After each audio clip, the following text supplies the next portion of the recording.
without the coup in Pennsylvania, none of this could have happened, and the coup wouldn't have happened but for Ben Franklin and Benjamin Franklin and John Adams and Samuel Adams. They're all working together, Yeah. Benjamin Rush, to pull off this flip in the Pennsylvania, this incredible flip that I don't D- understand why people don't talk more no, about, this because is it's really really the interesting. one revolutionary act. When they passed the Resolution on Independency, really Adams's main goal, and this is in his letters, and it's in Franklin's letters. There's a paper trail. Their real goal is they already have the South, they have the North. They're trying to force the middle colonies to fish or cut bait, to push them toward independency. The one who's left behind is the junior one, Thomas Jefferson. And he's furious because he thinks the action's in Virginia. He thinks the action is the new Constitution. Oh, He's stuck wow. in Virginia. And the reason why he gets to write the Declaration of Independence is he's the only one for Virginia left there. He wants to be. You You mean can read he's his stuck in letters. Philadelphia? He's stuck in Philadelphia and Yeah, he's yeah. furious. He says, no, let me go too. Because he thought all the action was down in the writing of the Constitution, because they hold off on having a vote on it because they want unanimity. And so they need Pennsylvania, Maryland, Delaware, and New Jersey to rescind their state, basically colonial assembly rules that their delegates cannot vote for independence. And they need New York to do something like that. And they have the soft coup in Pennsylvania. They work with the others, and one by one over June, and so they delay voting on this till they can get unanimity.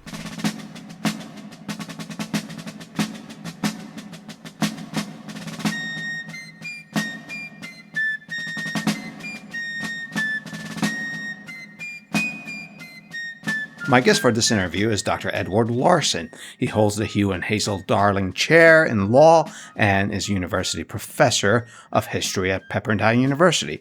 Dr. Larson has published more than 100 articles and a dozen books, including the following: The Return of George Washington, Uniting the States, 1783 to 1789, a book that was a New York Times bestseller and resulted in Dr. Larson being invited to deliver the 2016 Supreme Court Historical Society lecture in Washington, giving the annual Gaines Lecture at Mount Vernon, and serving as a featured presenter for the Library of Congress's Madison Council event.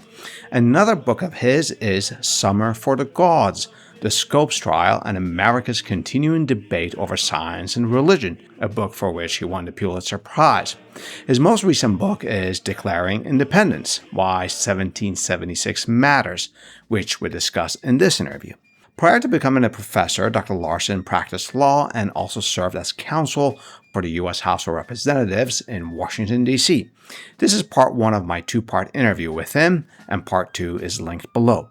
Dr. Larson is the 221st guest scholar of the History Behind News program, of which Analyzing the American Revolution is a special series. You can learn more about Dr. Larson by visiting his academic homepage, which is linked in the notes below, along with links to the images, music, and other materials we use in our program. And I'm Adel Ali, your host, and you can learn more about me and our program by visiting aarevolution.net. So, stay with me as Dr. Larson and I analyze the importance of 1776 and the American Revolution. Dr. Larson, it's a pleasure to have you on our program's special series. Thank you for taking the time for this conversation with me about the American Revolution. Before we analyze the details of what happened in 1776, I want to ask a foundational question that essentially jumps right out of the title of your book, which is Declaring Independence, Why 1776 Matters. So, why does it matter? Obviously, with declared independence, that's why it matters. But is there like a deeper story here? I think so. That's why I did the book. And it's actually not so much independence. It's funny, we did declare independence, But the message of the book, the thesis of the book, what I discovered by looking at that year, and what I did is I just, rather than look at the revolution, which others have done, or just narrowly on the Declaration of Independence, I looked at the entire year. And being sort of an archival nerd, I just went through all the newspapers, all the letters, all the speeches, all the resolutions by the colonial then state legislatures or assemblies, the letters back from the soldiers, the letters to the editor in newspapers and essays. And what I found was actually it was not so much a independence as a revolution in the nature of government. It's why, as noted in one of your earlier podcasts on Thomas Paine, it's why Thomas Paine could argue this is something new under the sun. Never before. This changes the world. This is great significance. Why I could emphasize that? Because it was a revolution in the nature of government, where government moved from being the king was sovereign. And think, if you read Shakespeare, when you have a book like play like Henry IV or Henry V, they always refer to the kings as England. They don't refer to them as Henry IV. It's England and it's France. That's what they did because they were sovereign. Oh. And what changed was the basis of government authority and sovereignty, building on ideas that had come up in the Enlightenment and were elaborated by people like John Adams and Thomas Paine and Thomas Jefferson and others, is the basis of government authority became the people. They embraced, you could either call it representative government or republican government, in the sense that as many of the state constitutions, new state constitutions of 1776 said, all quoting from North Carolina one, but it's virtually the same in Virginia and all the others. All political power is vested and derived from the people only. And to do that, you have to have the people's freely, fairly, and frequently, the three F's of 1776, freely, fairly, and frequently elected representatives who truly do represent the people, adopting laws. And so that's why Adams and Paine and the others could say, we're no longer the rule of men, but the rule of law under constitutional government. And also 1776 witnesses the drafting of the first written constitutions in the history of the world.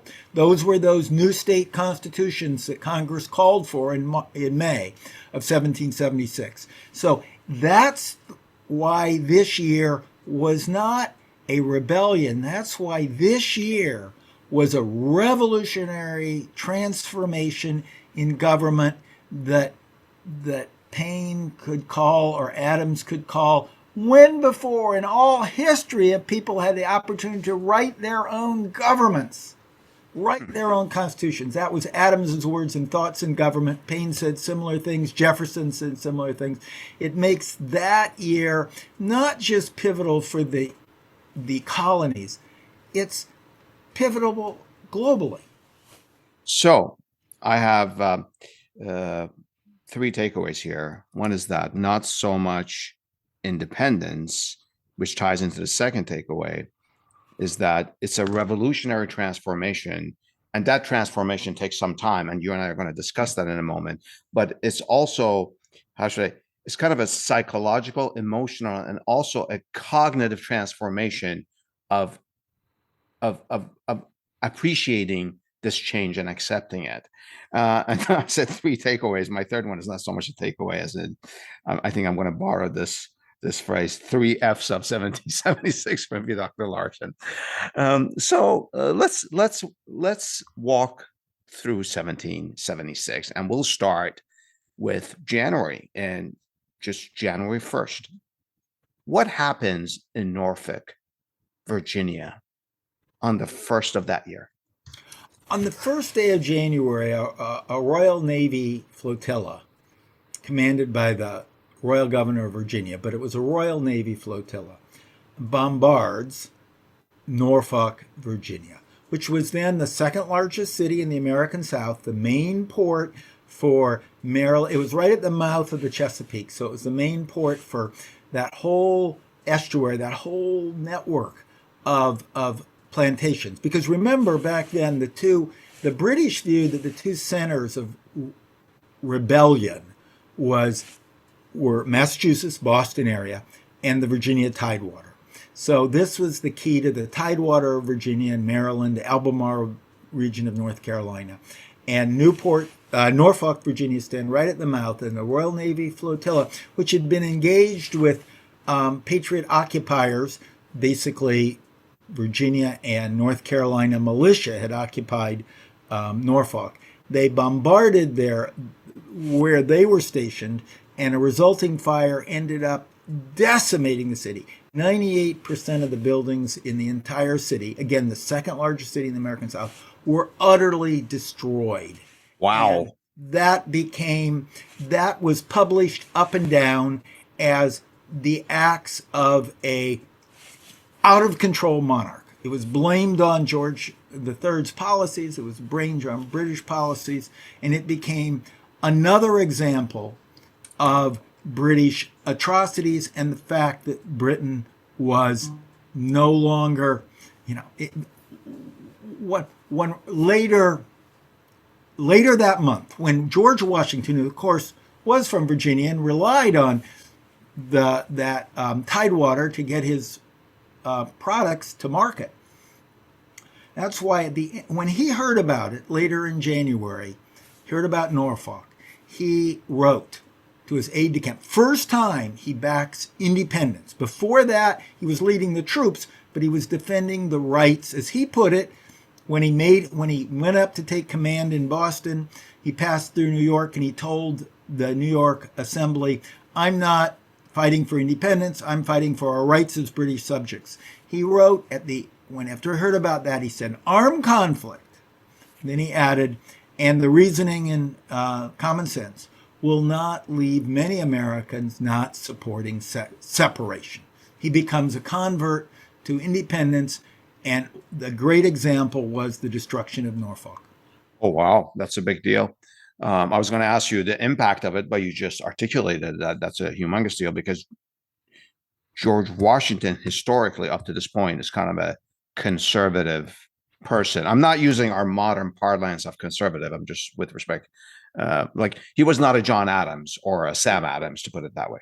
Well, he was for reconciliation. He was like John Dickinson.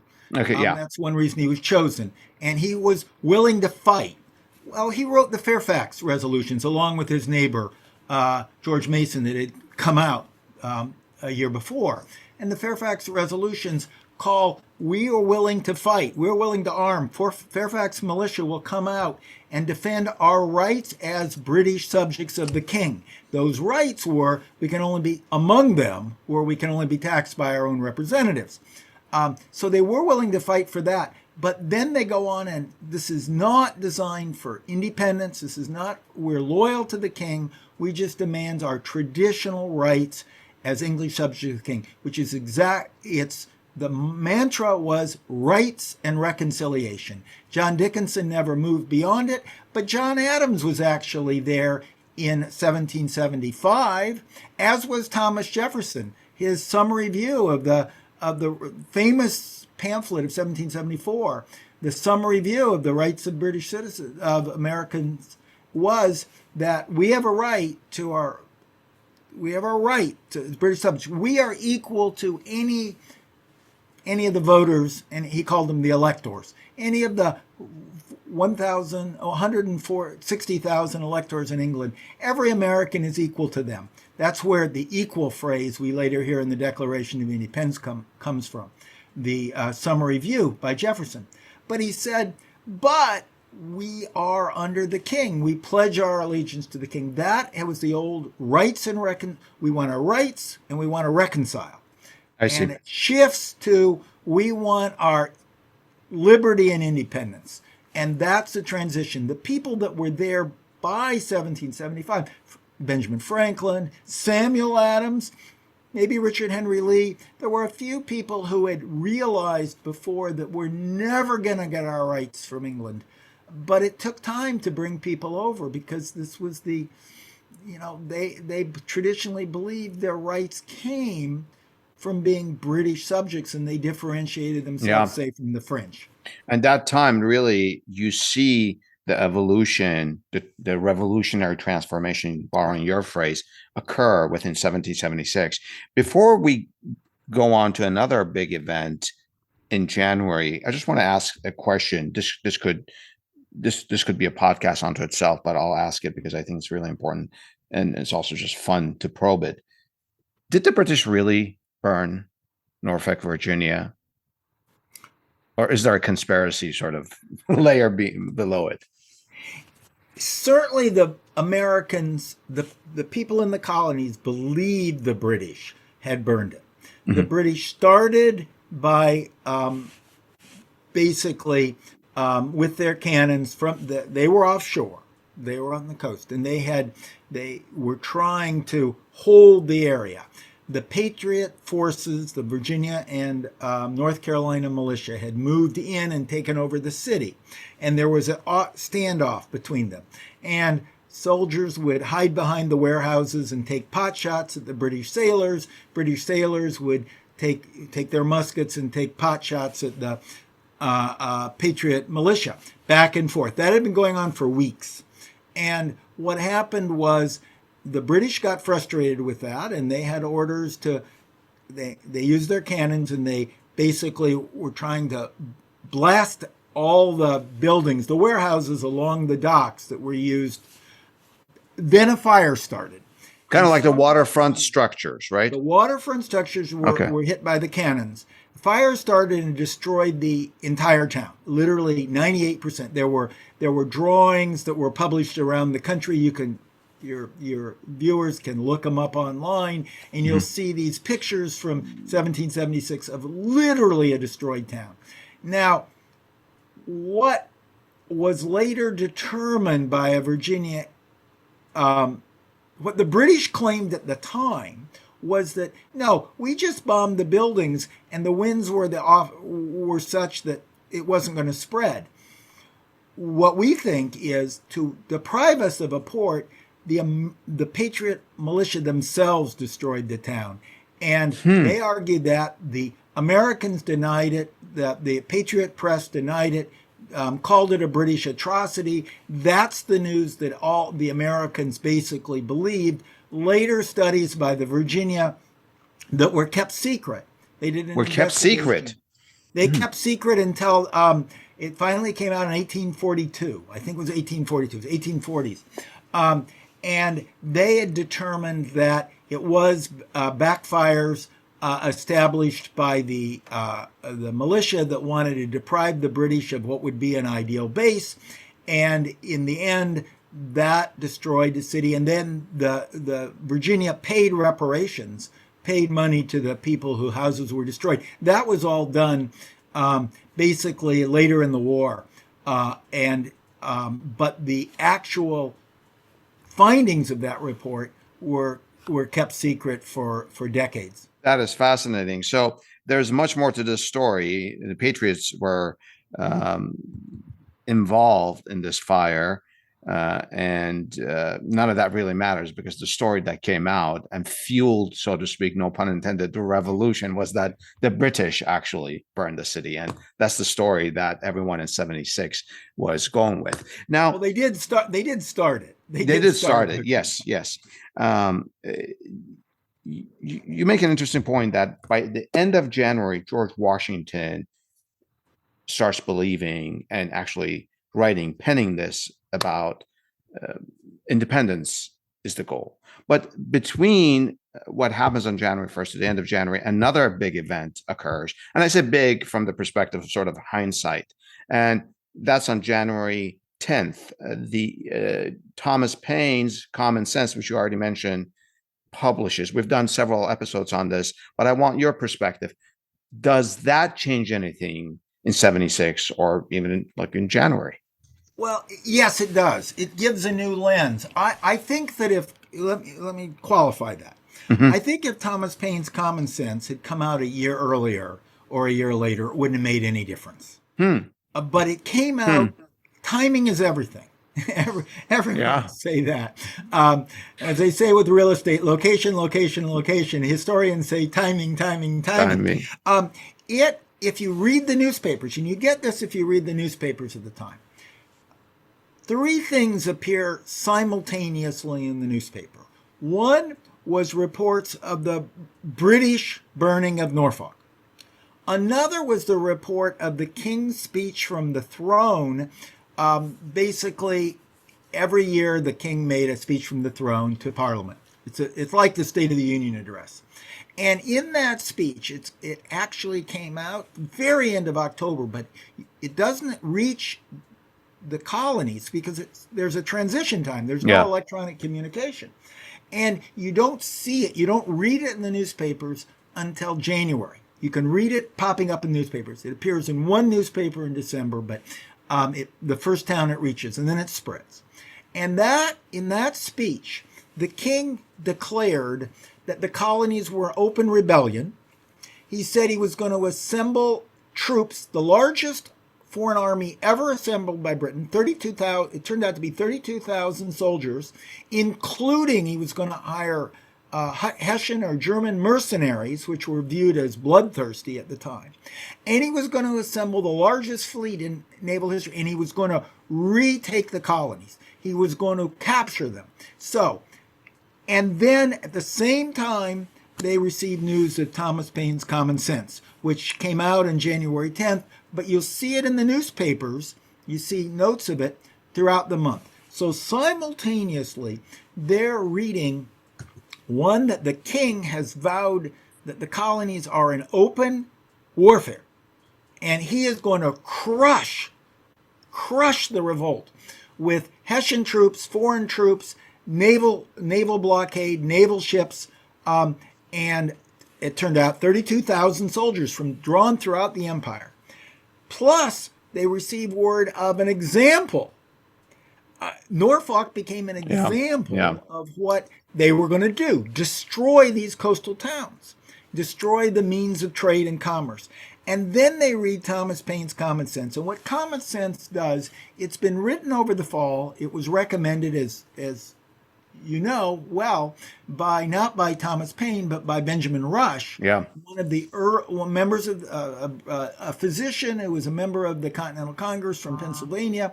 And he had befriended Thomas Paine because they were both abolitionists. They held that in common. And he realizes Thomas Paine's a great writer. He's for independence, and he persuades Thomas Paine to write a pamphlet. It's 80 some pages long. It's a short book. Rush suggested the name Common Sense. Then they draw in, at the end, Benjamin Franklin and Samuel Adams, and they read it to each other, and they hone it. They're honing it during December to getting it sharp, but it happens to appear in January, just when news of the King's speech and the example of Norfolk, deeds and actions, and what his Common Sense offers. It draws on Enlightenment thinking, and it uses religious rhetoric, because Thomas Paine had been a lay minister in the Methodist Church, or had been involved with the revival movement in England. So he knew how to speak the biblical language. So it combines Enlightenment thinking and religious rhetoric to argue that the cause of the problem, and remember, it's right after the reading of King's speech, the cause of the problem is not Parliament and its declaratory rights and its taxes. The cause of the problem is the King. Monarchy, different phrases. Monarchy, not this monarchy or that monarchy, but any monarchy has laid the world in sackcloth and ashes. And of more worth, he writes, of more worth to man and to in the sight of God is one honest man than all the crowned ruffians who ever lived. That authoritarian government is the problem. And the answer, it argues, is truly representative government, freely, frequently, and fairly elected representatives. And he gives a model constitution with an annual terms. Everything's representative, because the goal of government, he argues, is the protection of individual security and individual rights, life, liberty, you can say. And the goal of government, the ultimate goal of government, is to maximize human happiness, the happiness of the people at the least expense.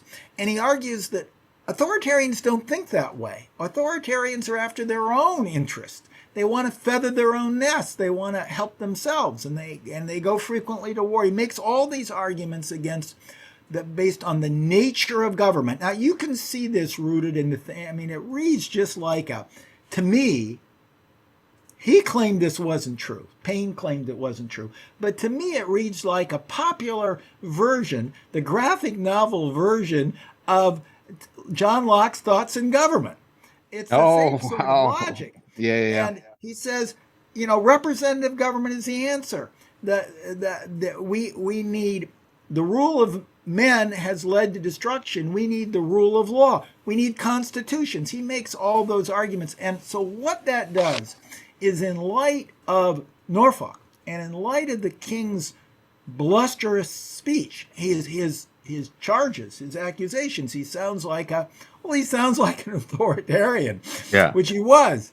And then you hear about Norfolk and you say, wow. See, that's, to me, what I love about this story is when I read through it this way, I saw that what changed a rebellion for rights into a revolution is it takes both ideas and actions, deeds and words.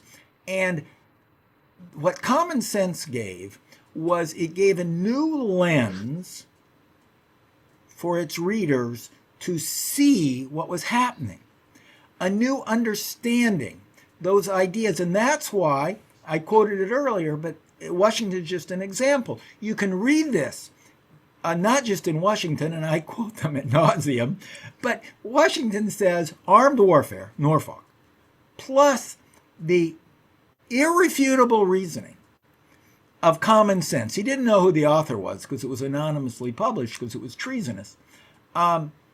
But plus the irrefutable logic of Common Sense will not leave anybody not supporting of separation, was the phrase he uses, or independence. And so that's how I see words and deeds. And think about, at the top back then, a top-selling newspaper. We had a lot of newspapers. The Americans were incredible, the most literate people in the history of the world. 60% or more of Americans free white Americans could read and write. That wasn't true anywhere. England, it was 5% or something like that. Wow. And so they could read. The best-selling American newspapers, 5,000 circulation? Over 100,000 copies of Common Sense fly off Patriot presses. It was read aloud, it was read in preachers quoted the religious parts in sermons, we know. It was read in coffee shops. The troops read it widely up in Boston, and it gave people a new lens to understand what was happening and a new solution. Others had come to that before, but it popularized the cause of independence, but it only resonated because what was happening around them. So yes, I think Common Sense was important, but it was important in context. I love the later words. John Adams, who's very reflective, years later, long after he'd been president, wrote a letter to Thomas Jefferson, who was also former president at that time. They both served, they'd both been deeply involved in 1776. They were both on the committee that wrote the Declaration of Independence. And John Adams writes that what was the revolution? And a rhetorical question. And then in the letter, he answers his own question. John Adams always answers his own questions. And he writes, the war? It wasn't the war. The revolution was in the hearts and the minds of the American people, and it was all over by 1776. That was his conclusion. And, there's something to it. Yeah. And I think Common Sense has a lot to do with that as far as hearts and minds. along with what was happening, and also timing, as you emphasized. And I think you dedicate a chapter to common sense in your book. It's an important event. Something interesting happens as I was flipping through the pages of your book, reading, and I come across page 53. And John Adams says this about an act that had just passed in February of 76 by the British Parliament.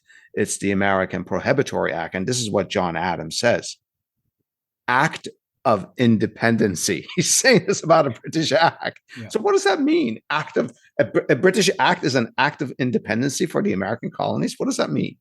Well, the American Prohibitory Act, it was actually passed. Of course, it's Americans only heard about it in February. In February, yes. It was passed in December, and it was passed following on the King's speech.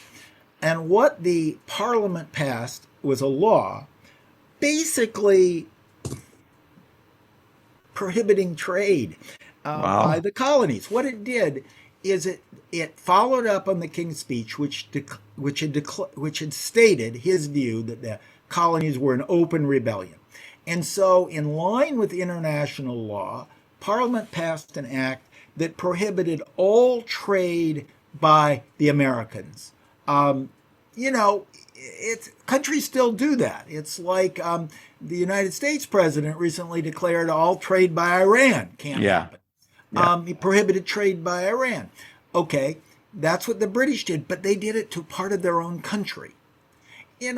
And so what they did, viewing the colonies, and they said that the Americans can no longer trade with anybody, even with the British. Now, remember, the Americans were already boycotting. They've already announced boycotts years before, and they'd been enforcing them with the First Continental Congress in 1774. But now the British were saying, you can't trade with us. And any ship carrying American goods is subject to seizure by the Royal Navy or by British privateers. And the goods they take are subject to confiscating and can be awarded a price. Back then, if you were a privateer, you could take a ship of another country, a merchant ship. Like if you were a British privateer, you could take a French ship when the French and the British were at war, and then you could take the goods back and you get to keep half of the value. You could sell them and the government would get the other half. That's what they declared about all American shipping. That means John Hancock ships. That means the ships of all the other American merchants carrying American goods. They could be seized on the high seas by British Navy or British privateers. So you can't ship, you can't trade, you can't send your goods to France, you can't send them to the Caribbean colonies like Barbados. And so when they declared that, basically Americans were an open rebellion, it's a logical thing to do. During the Civil War, Lincoln declared the same thing about the South. He basically barricaded the South in with a blockade, and he confiscated anybody trying to sell Southern goods. You try to cut them off. Well, that's what the British did to the Americans. And John Adams said, well, that's equivalent of a declaration of war, because it's done to somebody, it's done to foreign countries. It's done in a time of war. That's really interesting. And so they have essentially, and he knew that act would turn, again, they received word of it in February. So shortly after Norfolk, after reading the King's speech, after reading Common Sense, now they're reading the Prohibitory Act. And the Prohibitory Act, since Americans' whole lifeblood is trade. America's trading colonies. So, in effect, so he said when people read this, it's over. So, in effect, John Adams is saying, look, it's not so much what we think or what we do. Look, even the British are treating us as a separate country that's really interesting. This is essentially like almost a gift to the advocates of independence in February, saying, look, they're treating us. Let's move on to March. And at this time, the big thing that's going on in our story is the siege of Boston, which starts in April 75 and continues through March. Um, I want to ask you about March 5. It's an important date. But before I do that, I think another important thing that you flag out in pages 49 and 50 of your book is something by Joseph Ward. And I'm going to read that for you and our audience. It goes as such. Independence would have a great effect upon the army. Some now begin to fear that after all their fatigue and hazards in the cause of freedom, a compromise will take place whereby Britain may still exercise a power injurious to the liberty, peace, and safety of America, cut the Gordian knot, tying the colonies to Britain. What's the context here? Is he fearing that somehow on March 5 the British will begin to leave, but will enter some sort of half negotiations? What's going on? Why does he need to make this almost declaration? Go cut the Gordian knot. Well, he's afraid there's still a lot of patriots, even after common sense. There's still some patriots. There's sort of a rear guard action led by John Dickinson in the Continental Congress, who are still, and there were some in Massachusetts as well, who were still arguing for rights and reconciliation. If Britain will just give us our rights, that means we can be only taxed by our own assemblies, but those assemblies are still under the king. If we have rights and reconciliation, we can not, there'll be a deal. And he's arguing, and you'll see it in the letters from the soldiers. It's not Joseph Ward was on the front lines, but the as you'd mentioned, what had happened is after Lexington and Concord, which was in April of 1775, when the British had sent about 4,000 troops to occupy Boston, just as they tried to occupy the Chesapeake. Those were the centers of revolution. And these troops were ordered to enforce the various taxes on the colonies, the Townshend tariffs, the various taxes going back to the Stamp Acts. Stamp Acts had been repealed, but other taxes. They were trying to enforce the British rule. And so they based in Boston. In Boston back then, people don't know who are there now, but it was almost like an island with a tiny spit of land. And then it was surrounded by islands and also peninsulas of land, one on the north, where Charleston, North Carolina, Charlestown, Yeah. and then Dorchester Heights in the south, sort of surround it, sort of cup around it. This island in the middle. You've got the harbor. They have highlands on both the Bunker Hill and Breed's Hill in the north, and Dorchester Heights, which is where the Kennedy Library is now, if you want to know where it is. A lot of this has been filled in now. But that's how Boston Harbor looked. That's why it was a great harbor. Well, the British were safe on this island, on this Boston. And the British Navy, and the Americans had no Navy, protected them, filled the harbor. So after Lexington and Concord, the colonial militia of basically Massachusetts, of all New England, Massachusetts, Rhode Island, New Hampshire, and Connecticut, poured in about 15,000 soldiers. Oh, wow. Occupied this land, headquartered at Harvard Yard in Cambridge, and and Ward was one of their leaders. The Continental Congress in the summer of 1775 adopt that army as the Continental Army, send George Washington up to lead it. He arrives in the summer of 1775, and their job was to hopefully drive the British out of Boston and reestablish rights and reconciliation. So but basically it was a stalemate. The British couldn't push beyond. They tried. They were afraid of the Breed's Hill and Bunker's Hill, that if the Americans, patriots, would bring down cannons and place them on Breed's Hill and Bunker Hill, and they had these short-range cannons, they could blast the British out of Boston. They could basically just fire cannons and destroy the city. And so that's why in the summer of late spring actually of 1775, they tried to occupy, and they succeeded, Bunker Hill, but Breed's Hill and Bunker's Hill, to protect their northern flank.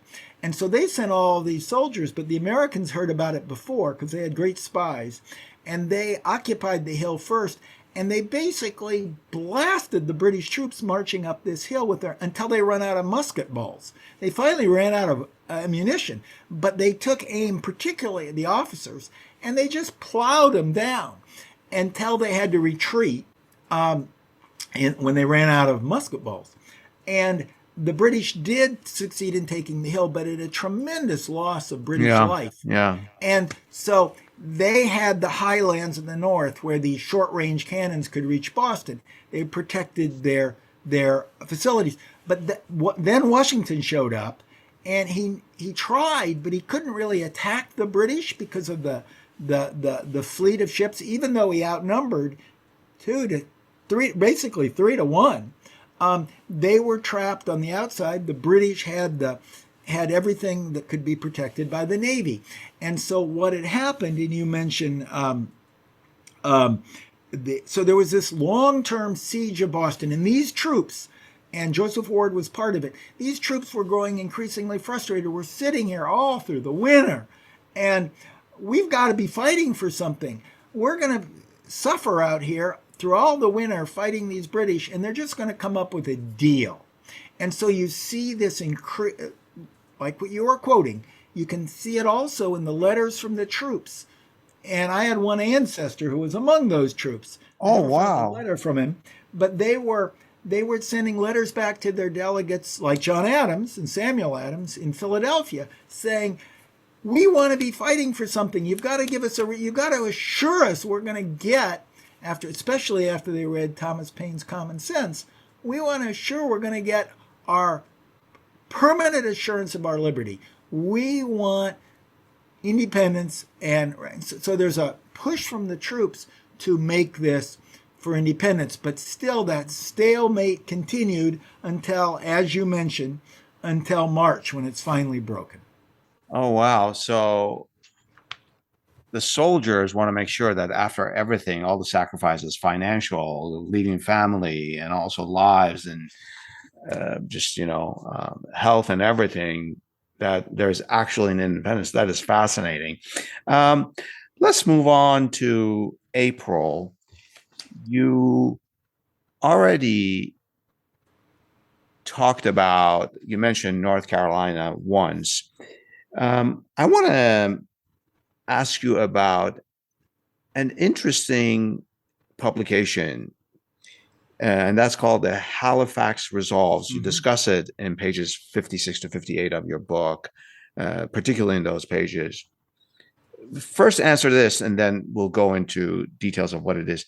Was it a big deal when it published? It was a big deal for this reason. You can read this. The impact probably was best captured by John Adams, who is very much impressed originally with both Abigail and John were really steeled by Common Sense. But then you had the March aspect, that in March, what had happened in March in Boston on March 5th was that Washington, basically Henry Knox, the young artillery officer, had the brilliant idea that there are these huge cannons up at Fort Ticonderoga that the Americans have captured. If we bring those cannons down, we can put them on Dorchester Heights, which is further away, and we can still blow the British out of Boston, and we can sink all their ships. And that's done over the winter. They're pulled over in an amazing effort. They're pulled over the snow. The British never get word of it. And on March 5th, they're situated on Dorchester Heights. And when the British see the cannons on Dorchester Heights that can reach Boston, they have to leave. So they evacuate. Now, that is important in March. And the Halifax Resolves that you're trying to get me to are a reflection of that, is that the Americans finally, the Patriots, I should say, have finally succeeded in driving the British from Boston. They voluntarily evacuate the town because maintaining the town is untenable once the big cannons from Ticonderoga are on Dorchester Heights. And so they evacuate Boston, and suddenly, you've had the king's belligerence, you've had the king's activities, you've had Thomas Paine's common sense giving that we have to have independence, and the claim in common sense, the argument against it, the argument of John Dickinson and the reconcilers is we can never beat the British. They're the biggest army in the world, and we're just little colonies. And Paine claims that if we're fighting for a noble cause, if we're fighting for life, liberty, and the pursuit of happiness, or security, our individual liberty, and our right to pursue our own happiness, which is our own meaning and our own purpose.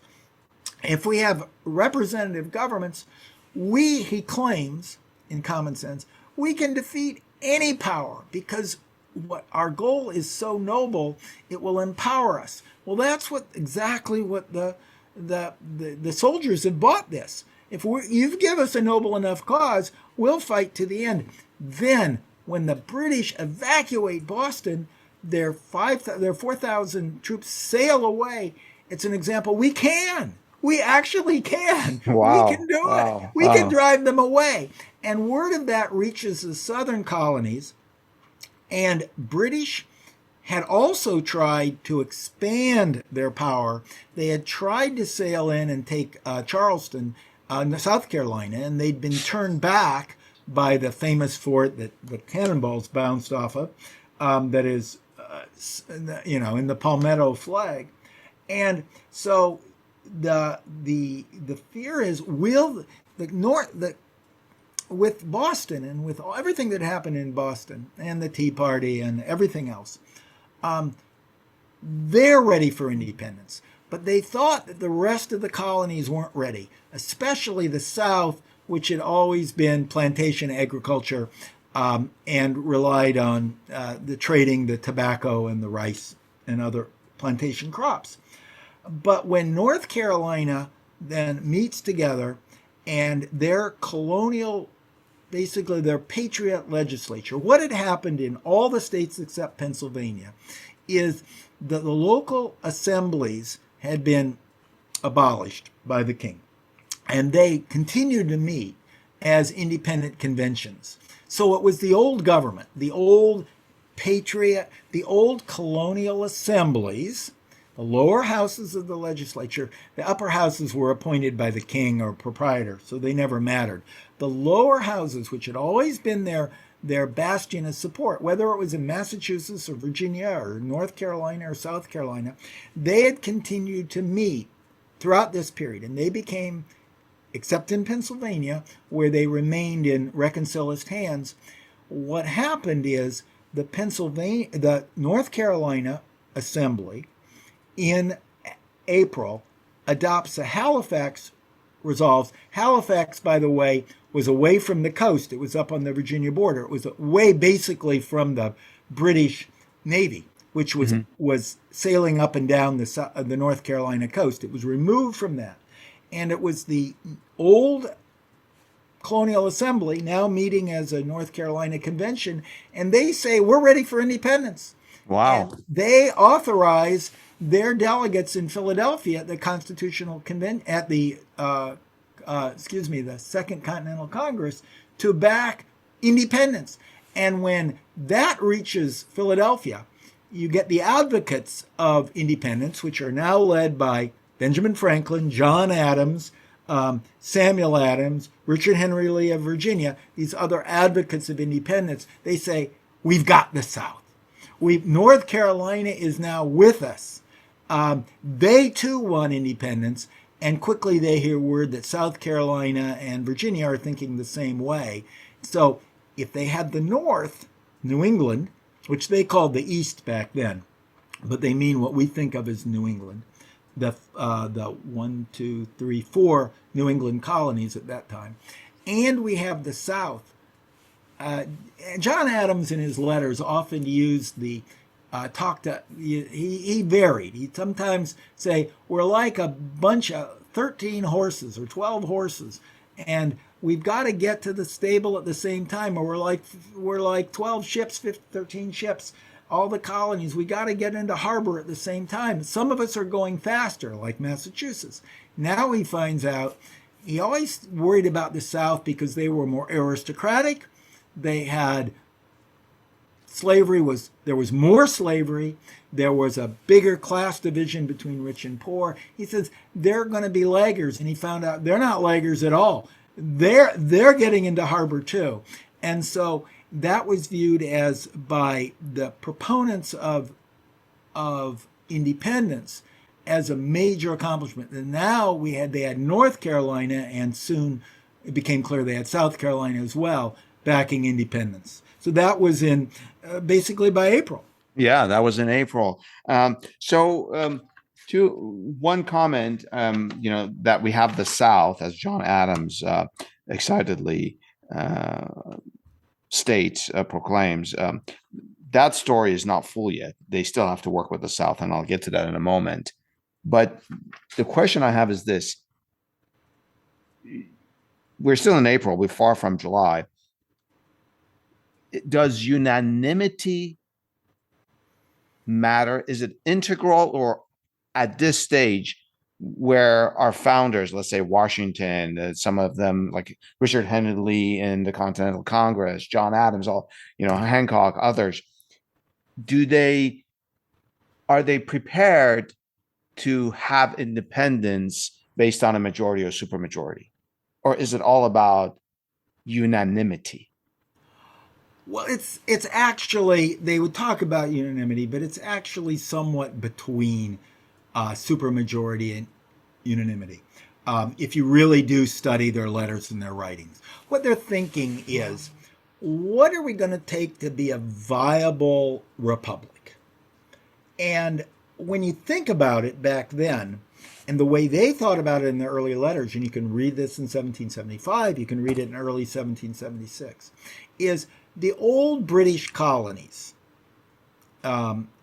really stretch from Newfoundland, Nova Scotia, through what's now Maine, then part of Massachusetts, down through what's known as the 13 colonies to Georgia, but then also include the richest and most powerful ones of all, Barbados, Jamaica, the ones in the Caribbean.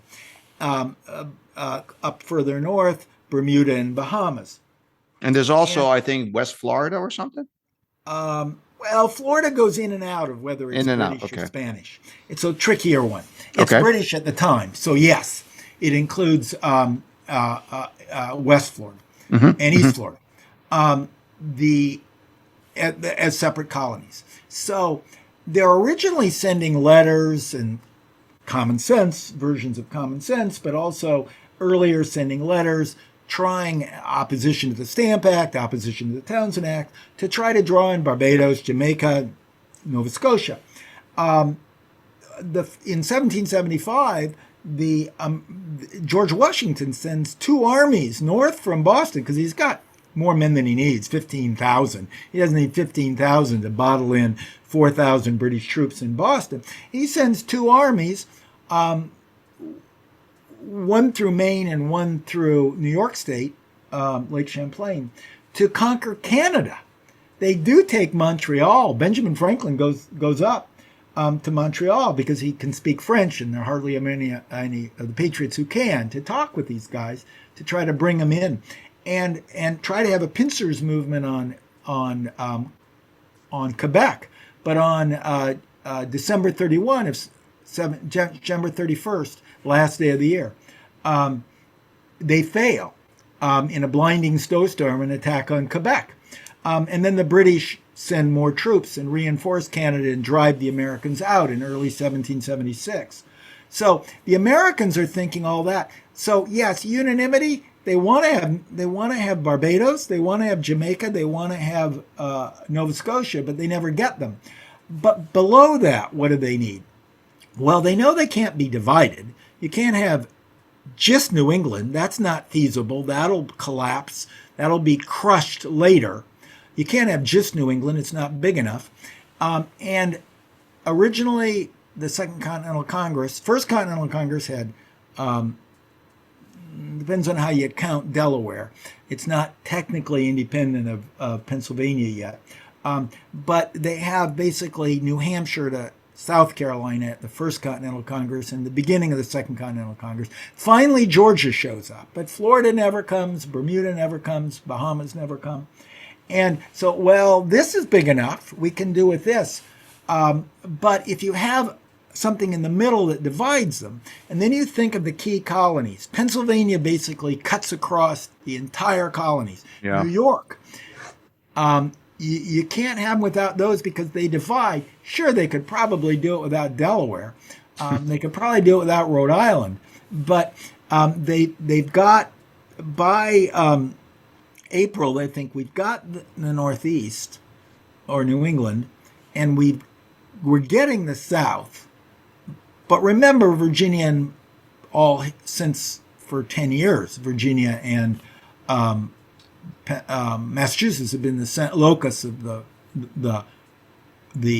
rebellion and the opposition to taxes. So, but they do think, yes, we can't do this. Pennsylvania is the second most populated state. We can't do it with it. Philadelphia is the largest city among the colonies.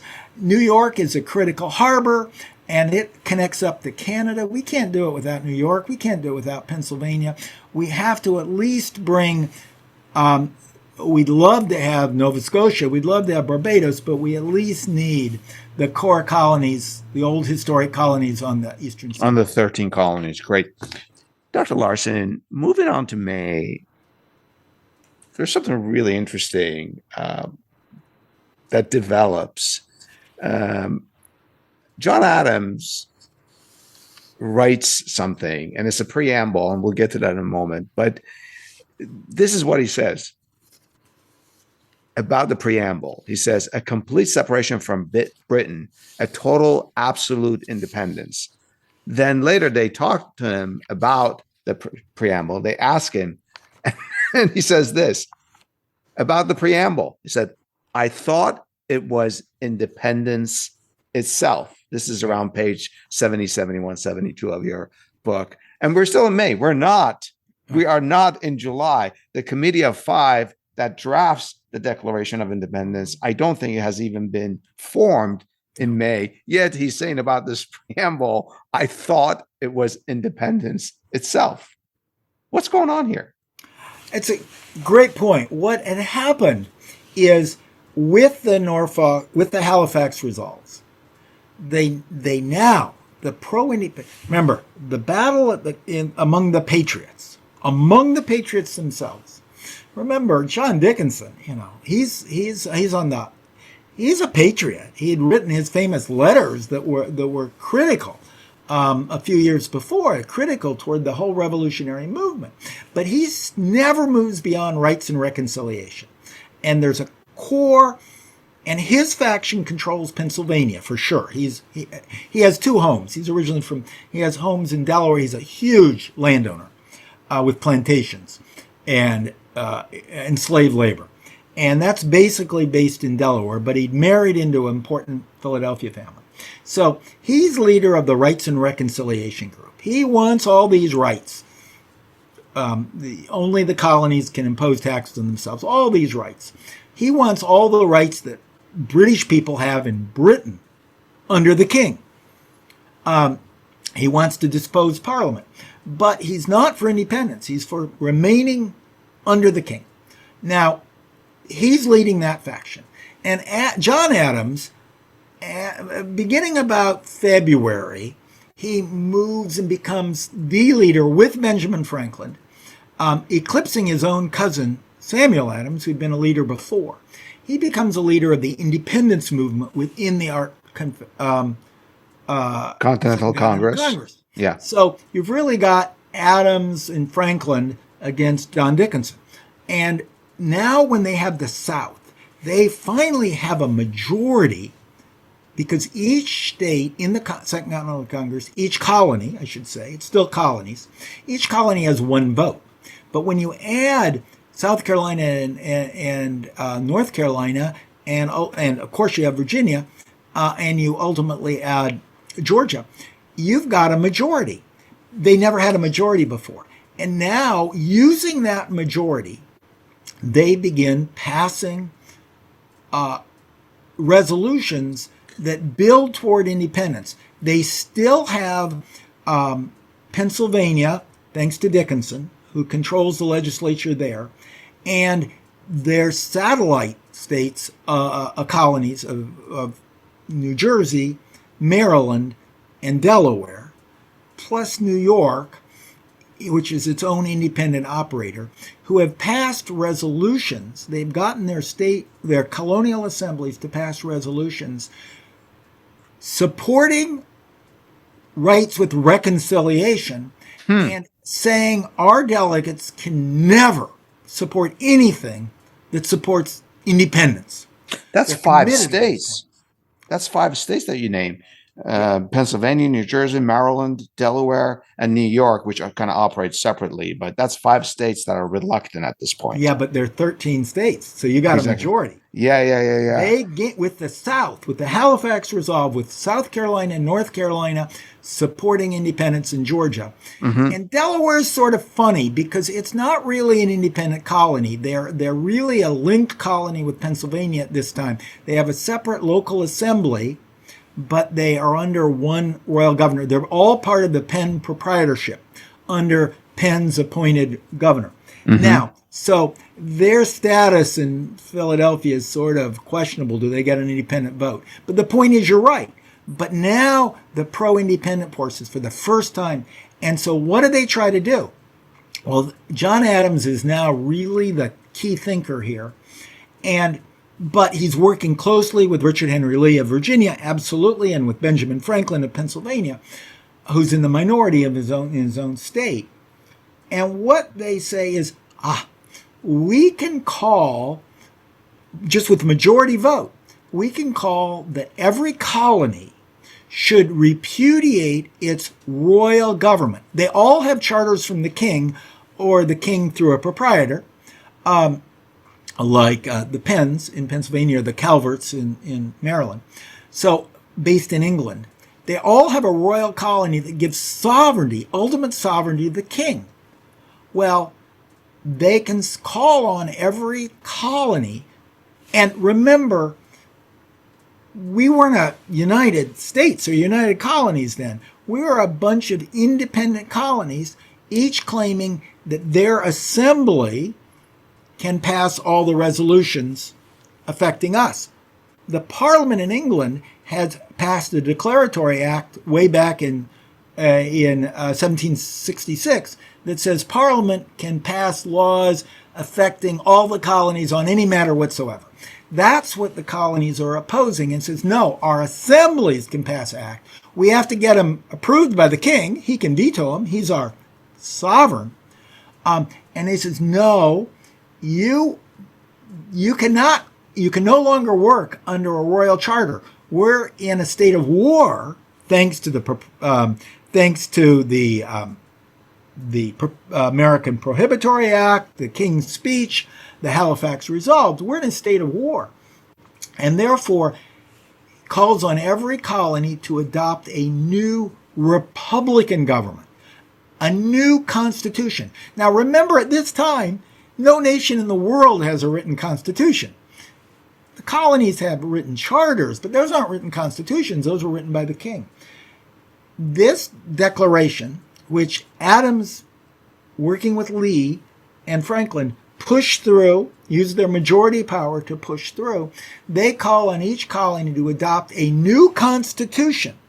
Now, what Adams is thinking is, he doesn't think that he thinks these states is where sovereignty is lodged. So if the states write their own written constitutions with making the people sovereign, remember that phrase in the North Carolina Constitution passed in 1776. It begins with, all political power is vested in and derived solely from the people, solely from the people. Yeah. Yeah. And the others say the same thing. Read the same thing in the Virginia Constitution. which was written in June of 1776, in response to this resolution, the resolution on independent governments, calling on every colony to write their own independent government. And Adams argued this is independency. As each colony adopts its own written constitution, making the people sovereign, and that they are governed through their own assemblies that are supposed to be freely, fairly, and frequently elected representatives, that we're independent. That's it. That we're breaking from the king. We're breaking from the royal charters. And so that resolution passes, and then once it passes, and it itself just calls upon all the colonies to adopt the new constitution that serves their purposes, then Adams gets authority to write the preamble to it. And he writes this fiery preamble that lists all the grievances against the king, the same grievances you'll see later echoed in the Declaration of Independence. Grievances against the king, why we need these, why this is, we're establishing our own independent governments. And then 2 days later, he gets a majority vote to push through the preamble that gets added to the resolution. That's sent out into all the states. And now suddenly, South Carolina, North Carolina, Virginia, the other colonies begin, New Hampshire's already done it. New Hampshire, Vermont wants to become a state. They all write their own new governments, and these constitutions, the constitutions of 1776, are really amazing documents, and I try to analyze them. They all basically declare independence. They establish a declaration of rights. That is, these are the rights, and they include that all powers in the people, and they often include, free speech and different aspects. Some of them abolish slavery. Some of them say, wow, all Franklin starts that. Franklin is in the chair in July, and he's the chairman of a convention called to write the Pennsylvania Constitution, and he changes all men are created equal, which is sort of ambiguous to all men are born free. He's already president of America's first world's first abolition society. He'd been that president for a while. And so he's pushing that. Massachusetts ends up adopting the same language, abolishing slavery in Massachusetts. So does New Hampshire. So does Vermont. So you have these rights put in here. And then they all articulate a frame of government. And so the frame of government is basically an all-powerful legislature with a weak executive. Some of them have independent courts. Most of them have independent courts. Some have judicial review. Some don't. They vary because each state is sitting there coming up with its own constitution. But they all have a broad electorate, basically all free, white, property-owning or tax-paying males, which is basically virtually all males, electing the lower house of legislature. New Jersey lets women vote too. Choosing the lower house of the legislature, which basically has all power. Some states only have a lower house legislature, Georgia, Pennsylvania, the ones that are following Thomas Paine's ideas and Franklin's ideas. And they say all power is vested in it. They all one-term legislatures responsive to the people. So basically, what Adams does is not only does he write his own preamble, but in the same month, he writes what I think is the most important thing John Adams ever does in his life. He writes a second pamphlet called Thoughts in Government that becomes a model for constitution writing that says that this, when in history have free people ever been able to write their own governments, this is something new. It's a very enthusiastic document. It's his version of how these governments should work. He includes checks and balances, and he publishes that in May, and that becomes the model for writing the North Carolina, the Constitution, the New Jersey Constitution, the Maryland Constitution. So we have all these documents coming out in May, and John Adams, you can question how good a president he was, but boy, he was important in 1776. Yeah, very, very important. So, in a way, he's not wrong when he says, I thought it was independence itself, because by now you have at least 8 former colonies. Well, they're sort of in a state of limbo at this point, but they write their own constitutions. This is a giant step towards independence if we have not collectively declared independence yet. Still, you see where it's going, which takes me to one important holdout. You mentioned Pennsylvania, which essentially effectively is sort of the boss of Delaware, if you will, and 2 other states, New Jersey and Maryland, sort of satellite states. Then you have New York, which does its own thing. I get those. Right. But something important happens to Pennsylvania in May, which you sort of in pages 78 to 80, you talk about it as a fascinating story, and you call it a soft coup. Right. What happens in Pennsylvania? Does Pennsylvania flip? Yes, Pennsylvania flips, but it's the only colony/state that doesn't do it through their why I call it a coup is through their old assemblies.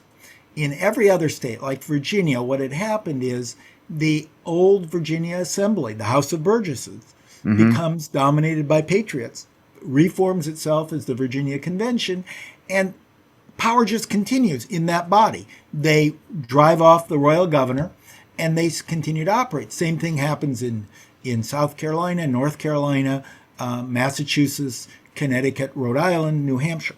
What's different in Pennsylvania is Pennsylvania is a proprietorship colony, like Maryland was.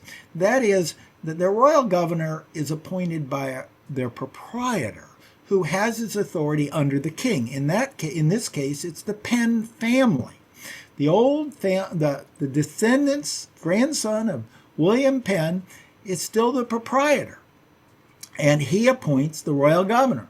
Now he is living in England. He's backing the king, but what is developed in Pennsylvania is there's a group of wealthy people, basically the merchant class. John Dickinson is part of it, who get along very well with the proprietor.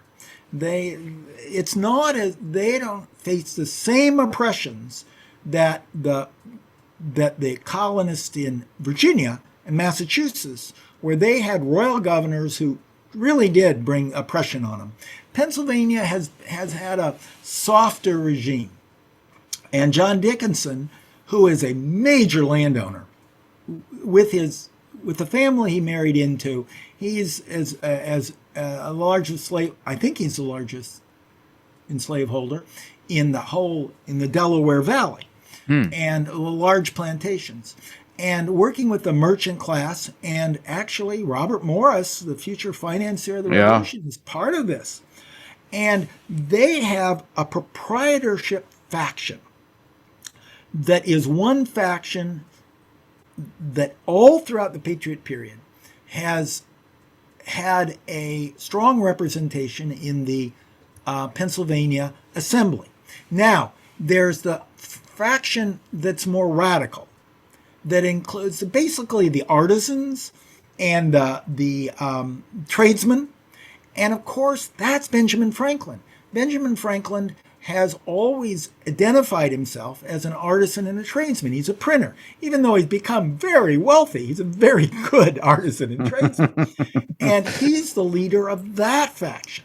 And there are others in it. And then there's which are like a rung below the proprietors, the aristocratic class, like a Dickinson's. Right.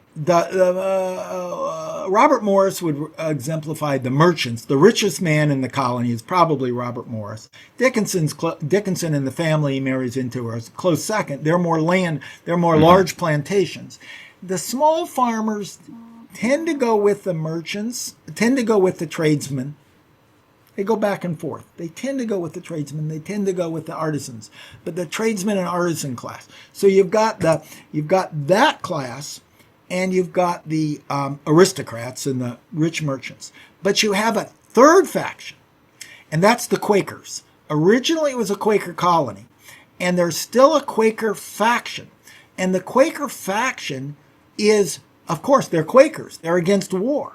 So they can't engage in a military revolution. They just can't. And so they are for reconciliation. They want their rights, but they want reconciliation. So they align themselves with the Dickinson faction. And they're able to control the assembly. Indeed, there's new elections forced in early May, and they retain a small majority control of the Pennsylvania Assembly. Now, it is a complicated story, but it's a wonderful story because it's the only, French-style revolution that occurs in the colonies. Now, meanwhile, Franklin and his sort of merchant, farmer, artisan, tradesman class is in the minority in the assembly. But when the Continental Congress, which is meeting in Philadelphia, when they passed the Resolution on Independency, really Adams's main goal, and this is in his letters, and it's in Franklin's letters, there's a paper trail. Their real goal is they already have the South, they have the North. They're trying to force the middle colonies to fish or cut bait, to push them toward independency. And so they call for all the colonies to adopt new governments. And that's the vehicle that now the artisan class, Franklin's group, uses this as a vehicle. And what they do is they have formed basically chapters of the Sons of the Sons of the Revolution, or the Sons of Liberty. They have their just think of the French Revolution. They have their committees on correspondence in all the towns of Pennsylvania. And they start conspiring together to take over the Pennsylvania Assembly. Now, in May, they force an election, and in May, but the reconciliation group retains control, and they reassert that Pennsylvania will not declare independence and will do nothing. So they vote against the Resolution on Independent Governments. But what Franklin organizes, and Franklin's a political mastermind, he organizes that their faction, which controls maybe 40-45% of the assembly, they pull out. They don't show up. And the assembly no longer has a quorum. The assembly can't act because they don't have a quorum, because none of the representatives in Franklin's faction, in the laborer, sort of the independence faction, show up.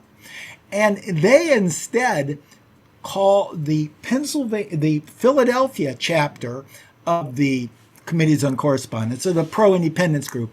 They call a meeting, and they call a meeting for all where they basically assemble outside the State House, which is now Independence Hall. And there's 6,000 of them show up, and they start demanding the assembly. They pass a series of resolutions demanding that this assembly, the official assembly, which can't hold a session because they don't have a quorum, they demand they relinquish control. And they call for all of the committees on correspondence. Remember, these are like the rebel groups in France in the future French Revolution. They call them all to send representatives in Philadelphia and assemble basically an alternative government. And so they all send Wow. representatives, and the assembly can't do anything, and they finally just quit. They just leave, and they turn the By state. assembly, you mean the assembly that's a combination of the land owning aristocrats, the rich merchants, and the third And group, the the Quakers, Quakers. but the They Quakers, they quit. but the Quakers won't fight. Remember, they won't Yeah, yeah, fight. yeah, They won't yeah. fight their own people. They won't Wow. fight anybody. So Okay. they basically quit, and the government is basically turned over to this unelected group of representatives from all the patriot committees. These are the pro-independence patriot committees that have formed in every town in Pennsylvania, and every county has one, that basically are the ones that never hate the proprietor. They hate the merchants. They hate the rich aristocrats. And they have no connection with the Quakers. And they're Lutherans in some place. They're Presbyterians in other place. They're Franklin's group in Pennsylvania, in Philadelphia. And they start meeting together, and they basically act like a government, even though they're not elected by anyone. And they declare that Pennsylvania is now supports like the Halifax Revolution resolutions. They declare that Pennsylvania now supports independence. They appoint new members, including Franklin, of course, who's retained new members to the Continental Congress. Dickinson no longer Wow. represents us, in other words. Yeah. And they also call for a constitutional convention to write a new constitution. And they call for elections to a new constitutional convention.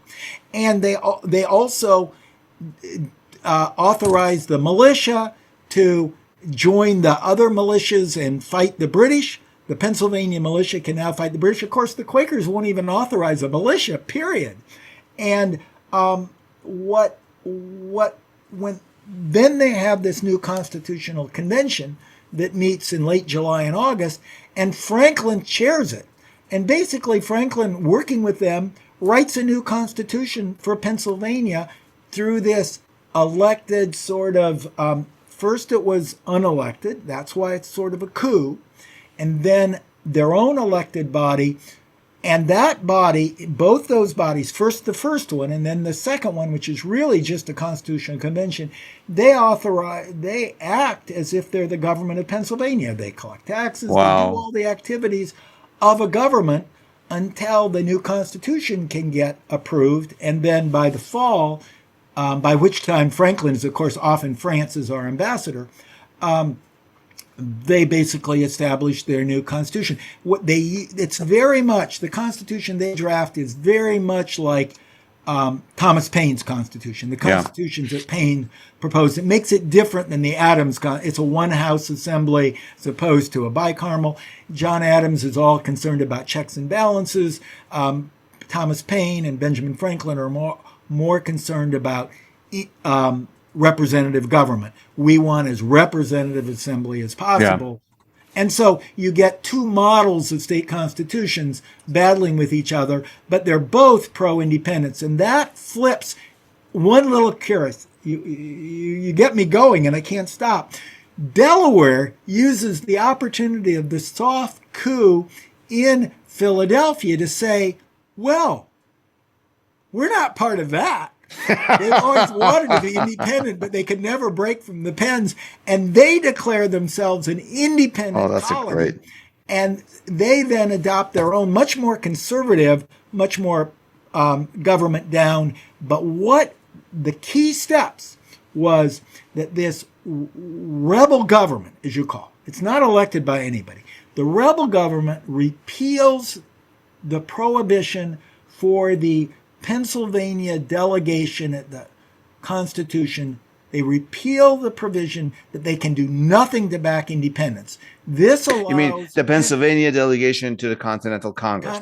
Congress. Yeah. When they do this in June, when they take power in a soft coup in June, and they repeal what the elected representatives are. Remember, this is a rump government. They haven't been elected by anybody. They're literally representatives sent by the pro-independence local committees, self-appointed committees, they repeal it. That allows Pennsylvania delegates legally to vote for independence. And when they flip, Delaware, Maryland, and New Jersey also flip and allow their delegates to, at their own discretion, support independence. And suddenly you get those states are authorized by beginning of July. They weren't authorized before. They would have had to vote no. It wouldn't have been unanimity. And they get New York not to, it had originally prohibited its delegates to vote for independence. They don't allow it to vote for independence, but they allow it to abstain from voting on independence. And that's why when Richard Henry Lee's resolution, the Virginia Resolution, which the Virginia Convention that's writing its new constitution, when it comes for a vote, 12 states can vote yes for independence, and 12 colonies, now states, and New York can abstain. Legally, that does the flip.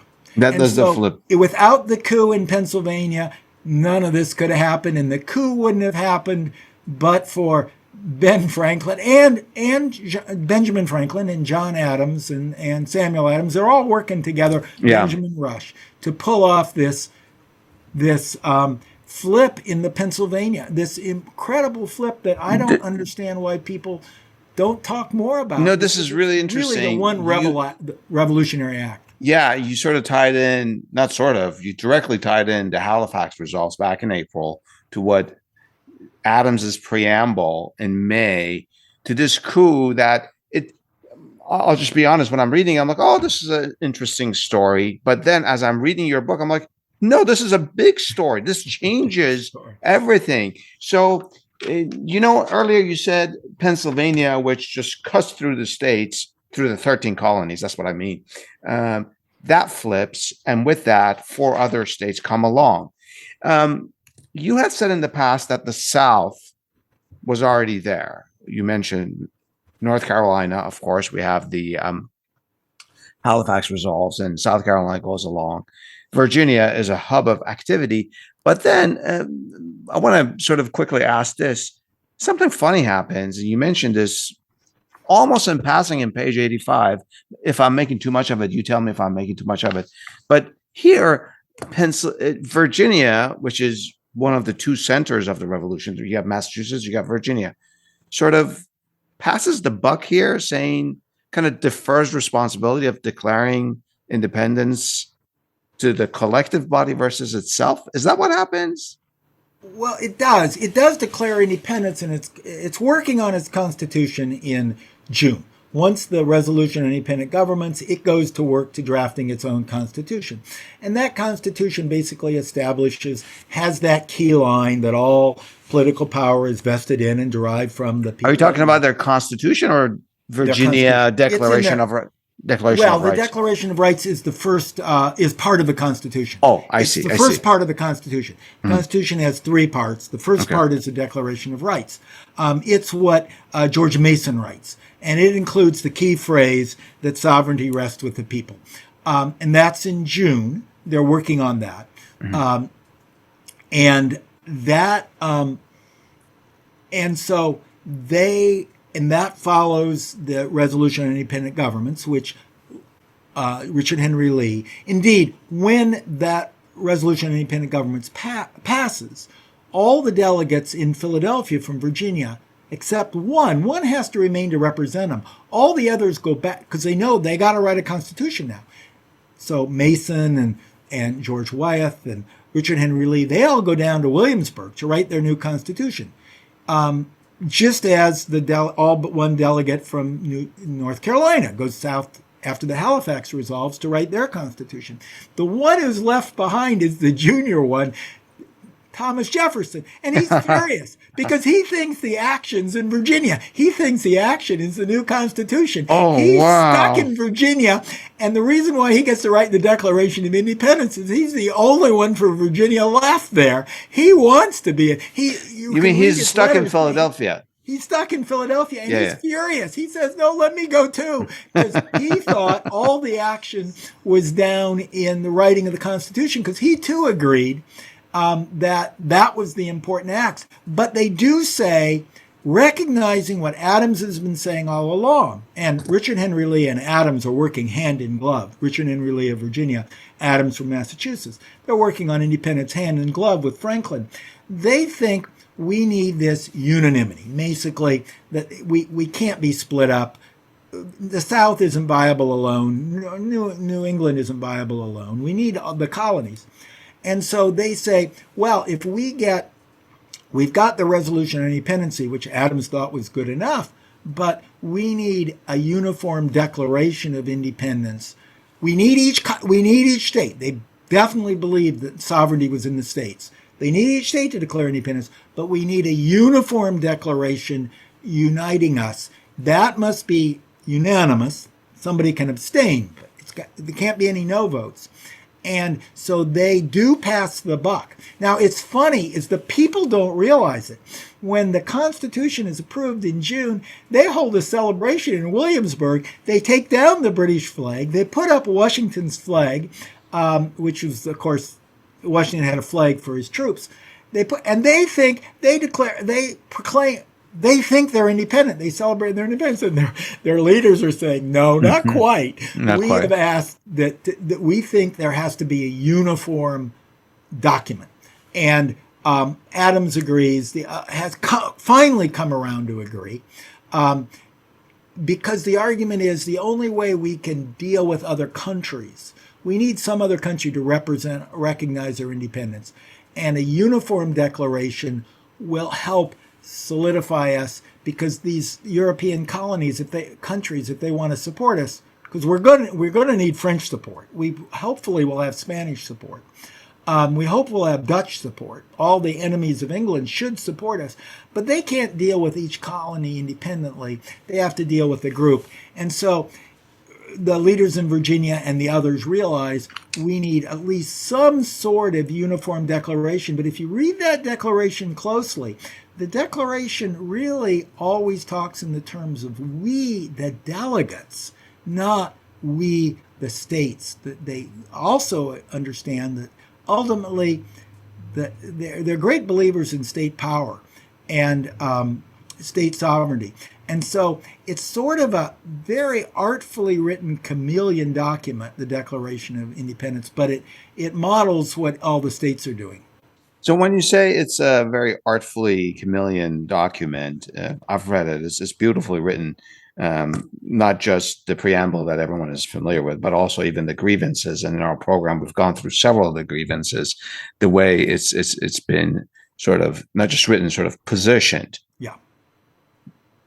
But I see, we look at the Declaration of Independence as this foundational and consequential document, even though you said Thomas Jefferson, the youngest member of the Virginia delegation, was all ticked off because he's stuck in Philly and he thinks all the action is in Virginia, which sets me up for this question.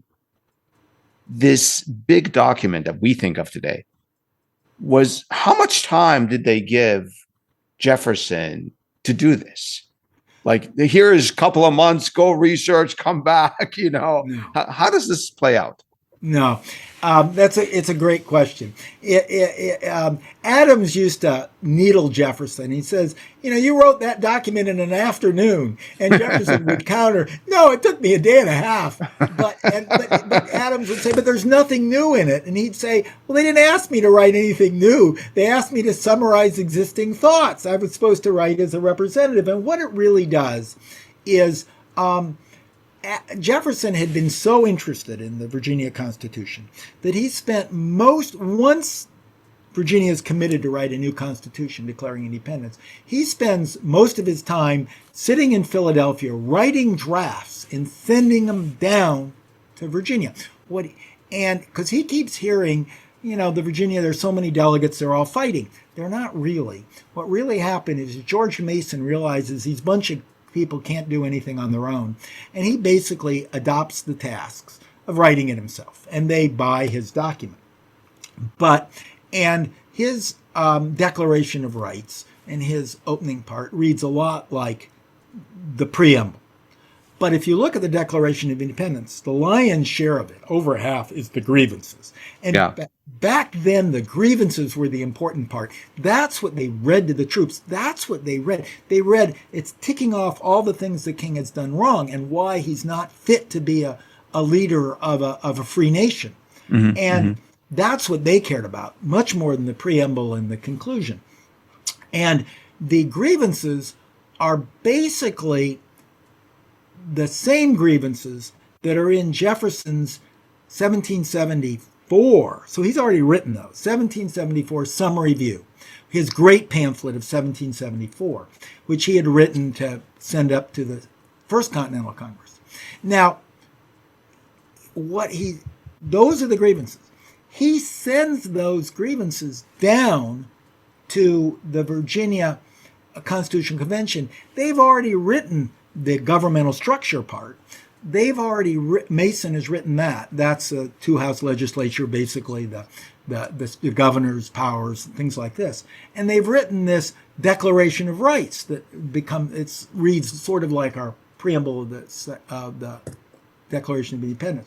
They've already written that, and they basically take Jefferson's Constitution, when it comes down there, they pull out the grievances and plump them in to the Virginia Constitution. So he does get that part. Meanwhile, Mason and the people in Virginia have sent up to Jefferson their draft Constitution. So what he does is he basically lifts Mason's which is the opening part of the Virginia Declaration is Section 1 is that all men are by nature are free and independent and have certain inalienable rights, or inherent rights, that says. They cannot be deprived of it, and these are the enjoyment of life, liberty, and the means of securing and acquiring property and pursuing and obtaining happiness and safety. That's Section 1 of the Virginia Declaration of Rights. And then it says the key line, all power are vested in and consequently derived from the people, the one that gets stuck into everything. And then it's sort of that government ought to be institution for common benefits, the protection and security of nations. It's best capable with the greatest degree. We want a government that's best capable of the greatest degree of happiness and safety, is most effectively secured against the danger of malapprehension.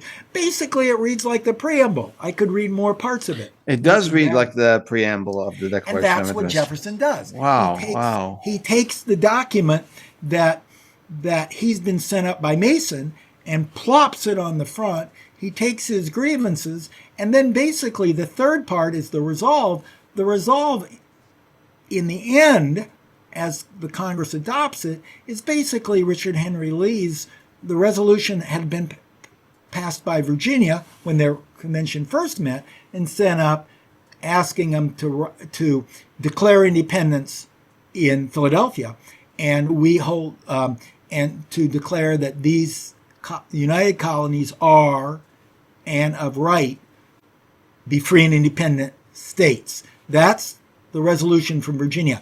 And if you look at it, the United is small. It's not United States ever. Yeah. It's United, and then colonies is capitalized, and states is capitalized.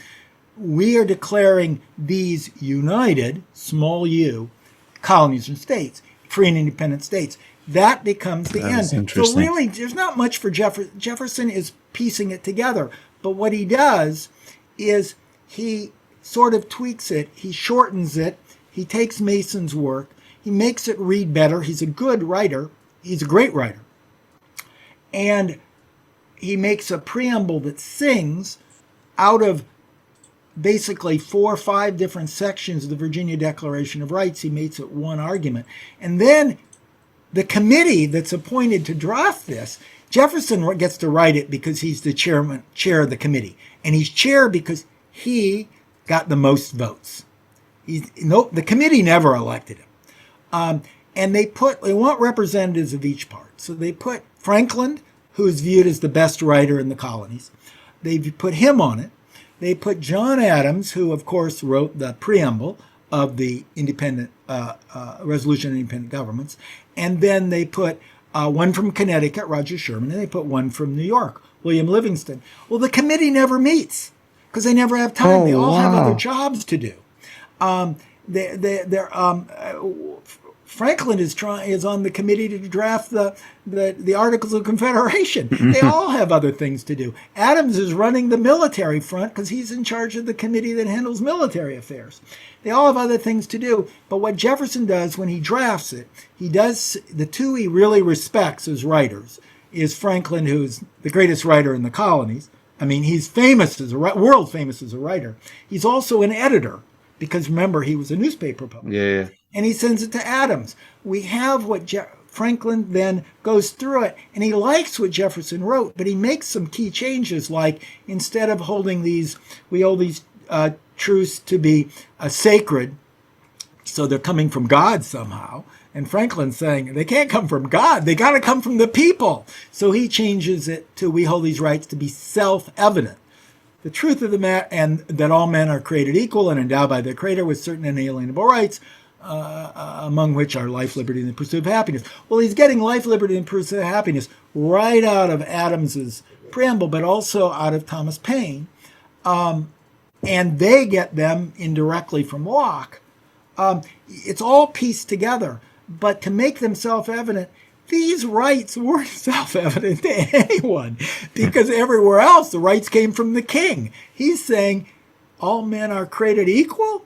Nobody believed that. That wasn't self-evident to anybody. Franklin did because, of course, Franklin is an abolitionist.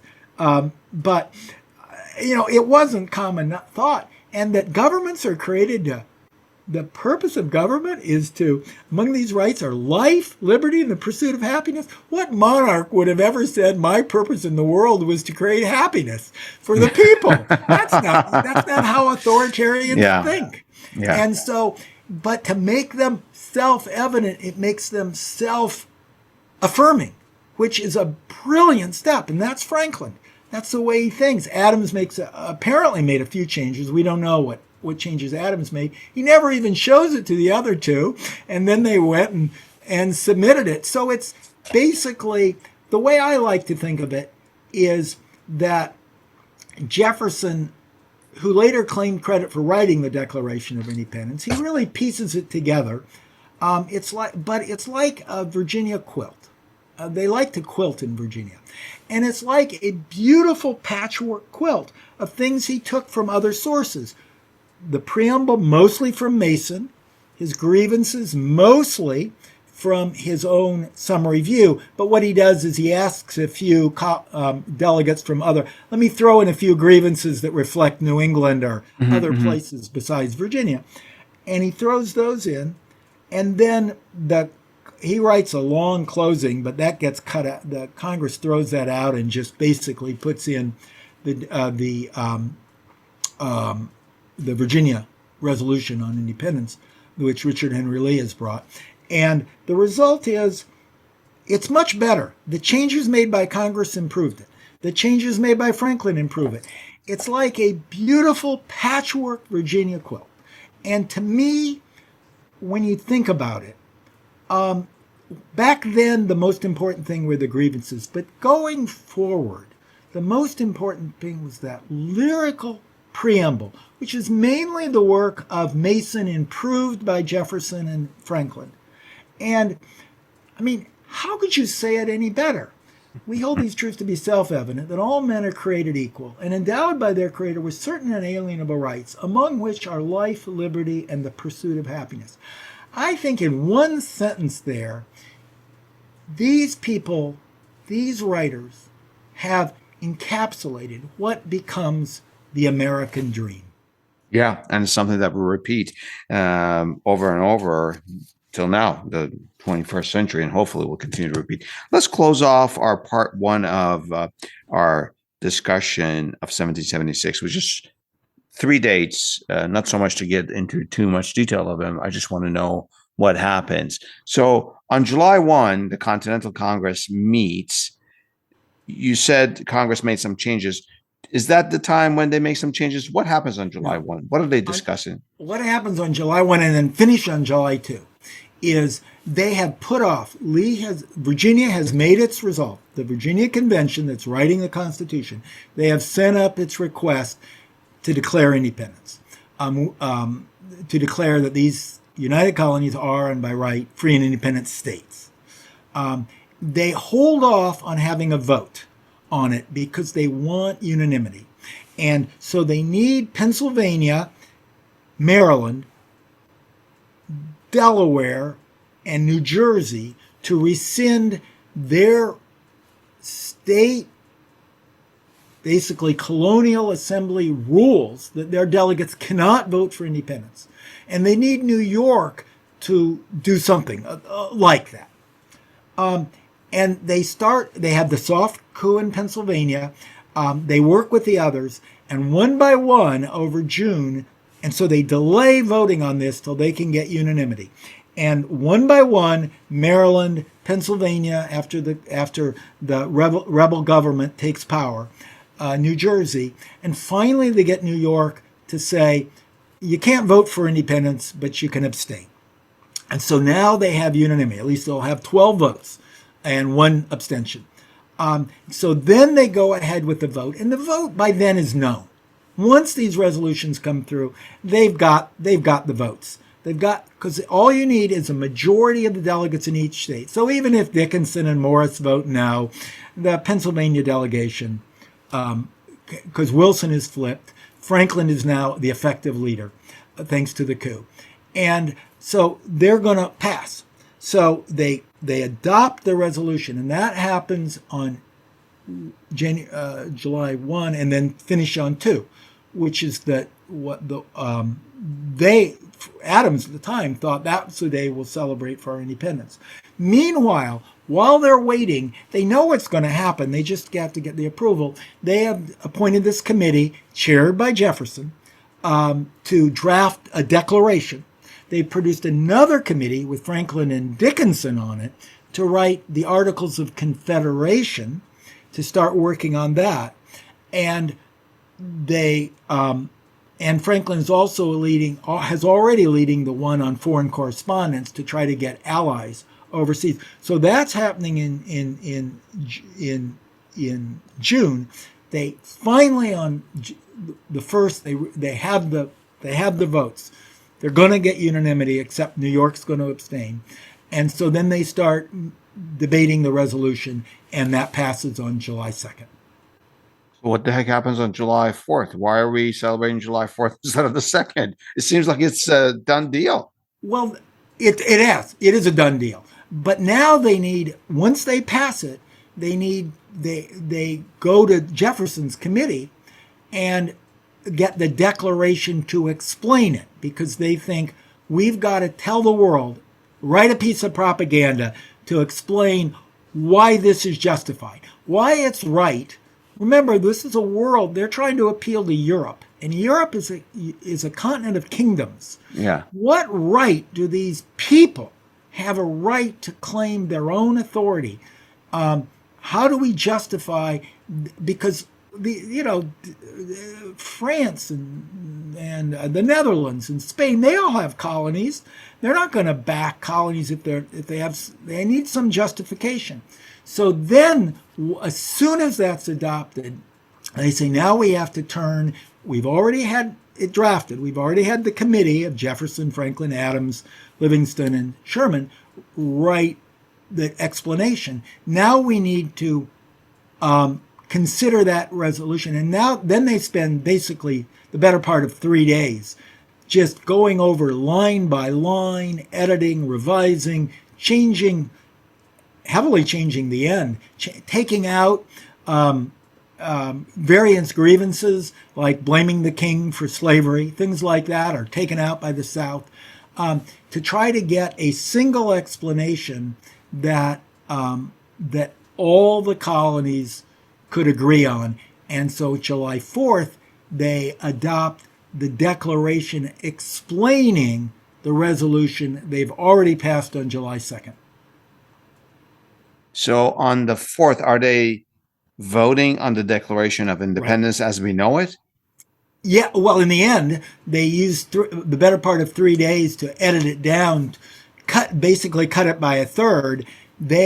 On the 4th, they adopt the Declaration as we know it. By a process of amendments, they have created the amendment as we know it. We have the great story about that Jefferson sitting there, and Jefferson's a bit of a quiet introvert, and apparently he's very frustrated when they're taking out things like blaming the king for slavery and editing his end. And he's very frustrated. And Ben Franklin, who's the ultimate pragmatist, Ben Franklin always keeps his eye on the ball. And he just wants a resolution that'll pass. And he famously leans over to Jefferson and he tells that story that Jefferson later writes about the guy who'd written a sign that Frank Thompson or whatever it was, hat maker of hats, and a picture of a hat. And he says, Thompson was very frustrated because he takes it to his friends and first they cut out, well, you don't need maker of hats, you're a hat maker. Then they cut out, you just need the picture of a hat. You don't need Frank Thompson. And they end up with a very short sign. And he said, but it's all we need. And that sort of breaks the ice with Jefferson as Franklin explains this editing process. But in the end, yes, they adopt what we now know. And then as president of the Congress, in other words, the first president of the United States, John Hancock, signs it, as does the secretary, Charles Thompson. They sign it. They're the only two people who sign it then. But it does close with the affirmation that they do keep, that we, the delegates, because they can't really speak for the states. It says, we, the delegates, pledge our lives, our fortunes, and our sacred honor for this independence. They're leading citizens. They're people like Benjamin Franklin and Thomas Jefferson and John Hancock, another wealthy merchant. They're pledging that we support this independence, and they vote on behalf of 12 states. Eventually, New York the next month will ratify as well, rather than abstain. And then they have all 13. Wonderful. Wonderful. Let's take a break here. In the next part of our conversation, part 2, I'm going to ask Dr. Larson more about the Declaration of Independence, including the signatures. And that's a really fascinating story.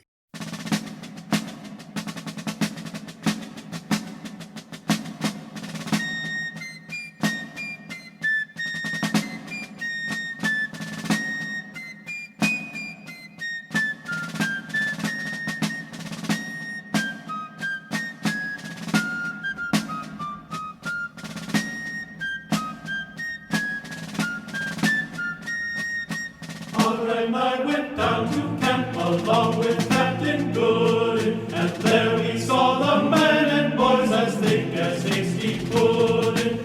Yankee Doodle, keep it up, Yankee Doodle dandy. Mind the music and the step, and with the girls be handy. And there was General Washington upon a